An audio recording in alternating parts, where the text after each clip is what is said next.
This family can dance. Michael, Samantha, this is not only your happiest day, it's one of mine in a very big way. My brother has found in Samantha a match that is profoundly right. She's gentle, she's generous, and most importantly, she's patient. She is someone who will not only entertain his little quirks, but cherish them. Someone who will sit through the long hockey season with him. Someone who will love Radiohead as much as he does, if that's possible. Someone who will answer his puckish little questions about the Jewish faith. Questions like, is it really too late for me to have a bris?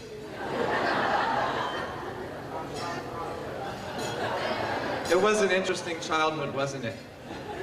Mike was my tormentor when we were very young, but then at around 12 or 13, he became my protector. He is my older brother, after all, by a crucial stretch of about 3 minutes. He even once got a shiner sticking up for me against a neighborhood bully, and I was able to return the favor years later, shortly after college, when I saved his life. I was working in an office on 34th Street in Midtown, up on the 19th floor, when one morning the smell of smoke wafted through to my cubicle. All my coworkers were standing around the window looking down on the little apartment building, which seemed to have caught fire. So we stood there and we gawked for a little while like a bunch of New Yorkers, before I realized that's my brother's building.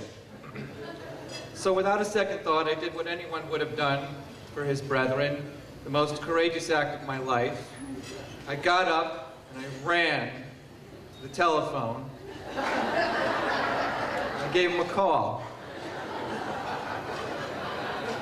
Unfortunately, he was there inside the building. I said, Mike, it's me, David. What are you doing right now?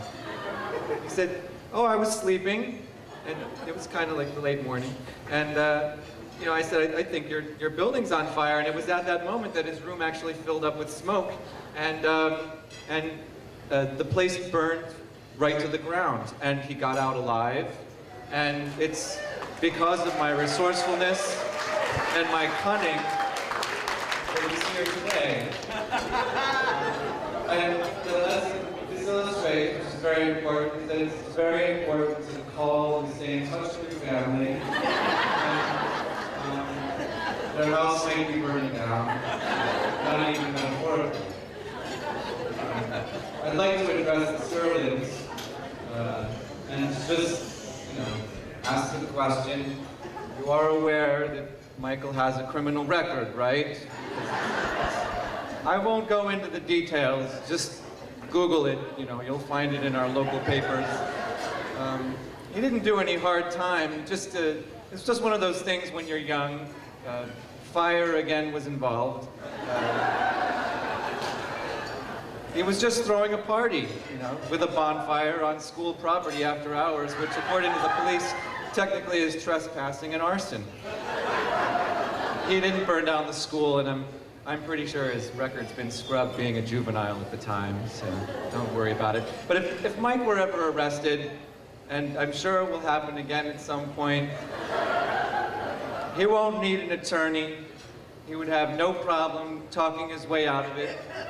Not because he's slick, but because he's terribly endearing and he loves to talk. I can't tell you how many times I've found myself drawn into conversations with complete strangers, someone sitting in front of us at a movie or an old woman behind us in line at a grocery store. He talks to everyone, and I used to wonder, how does he do it? How does he draw people in like this? And more interestingly, what does he get out of this? I mean, he's not networking or building up his contact list or closing some deal. He'll never see these people again, so they're not exactly friends, but that's not the point of it.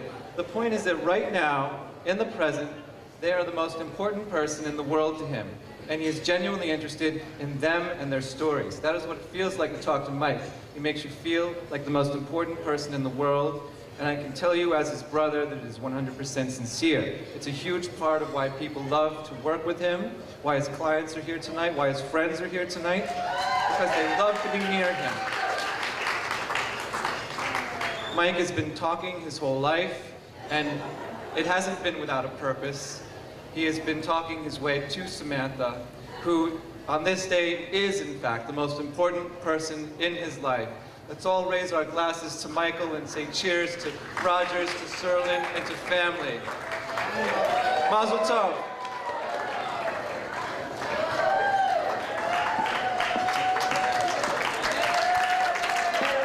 Let's give it